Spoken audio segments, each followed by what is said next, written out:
জামালপুরের সরিষাবাড়ীতে মসজিদের ওয়াকফকৃত ভূমি, সড়ক ও জনপদ বিভাগের ভূমি অধিগ্রহণের অর্থ বণ্টন নিয়ে গ্রামবাসীর মধ্যে দ্বন্দ্ব চরমে উঠেছে।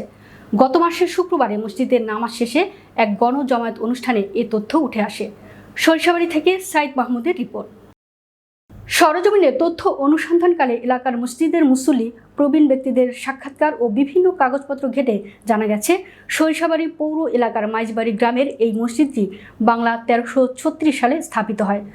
মসজিদ স্থাপনের কয়েক বছর পর 1972 সালের 1 জানুয়ারি জমিদাতা তৌফিল উদ্দিন মুন্সি মসজিদের নামে 4 শতক জমি ওয়াকফ করে দলিল আকারে লিখে দেন।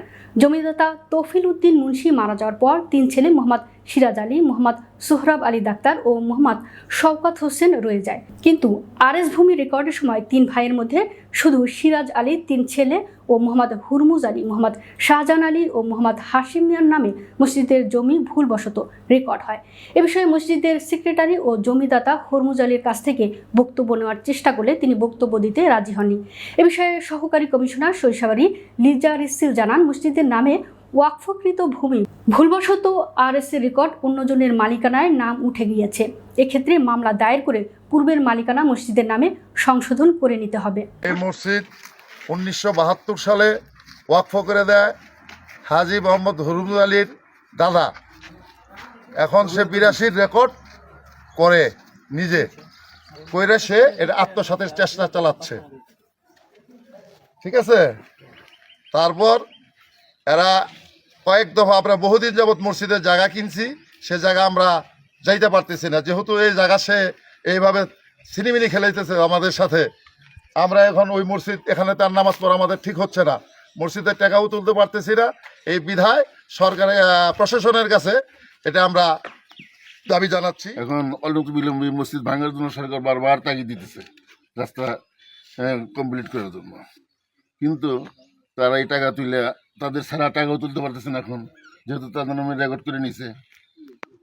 এর জন্য আমরা সরকারের কাছে আকুল আবেদন জানাই যে মসজিদের টাকা এবং অবকাঠামোর টাকা দুইটাই যেন আমরা তুলে সমাজভুক্ত মসজিদ যেন আমরা নির্মাণ করতে পারি, তার জন্য উদাত্ত আহ্বান জানাই। এই 2-3 বছর ধরে ইমামতি করি ক্ষতি, তো খুতবার ভিতরে আমি সুন্দরভাবে বুঝাইছি, তো তারা এখানে রোড হওয়ার কারণে মসজিদটা ভাঙ্গা পড়তেছে আর কি। তো সে কারণে তাদের কাছে টাকা দাবি করছে, মসজিদের টাকাও তারা দিবে না এবং কি জমির টাকাও দিবে না। পরবর্তীতে তারা মসজিদের টাকা জমির টাকা তারা নিবে এবং কি মসজিদের টাকা মুসল্লিদের দিবে, এরকম একটা প্রস্তাব তারা দিছে। কিন্তু আমি সংক্ষিপ্তভাবে তো সরিষাবাড়ী প্রশাসনের কাছে আমার আকুল আবেদন, যেটা জনগণের টাকা, মসজিদের টাকা আত্মসাৎ করা যাবে না। তো আমি এর একটা চূড়ান্ত বিচার চাই।